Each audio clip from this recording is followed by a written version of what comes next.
আমি ভিজিনি কোনোদিন কখনো বৃষ্টির জলে,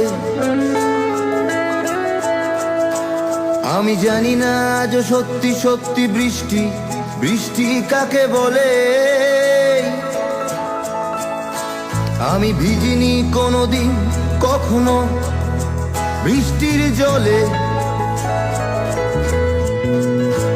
আমি জানি না আজ সত্যি সত্যি বৃষ্টি বৃষ্টি কাকে বলে। জানালার ফাঁক থেকে হাত বের করে বৃষ্টি তোমাকে চেয়েছি আমি ছুঁতে, একবারও কারণ জানতে চেষ্টা করনি, কারণ তুমি এতটাই হিংসুটে। তবু বৃষ্টি তোমার বন্ধু হব, তোমায় অনেক প্রেমের গান শোনাবো।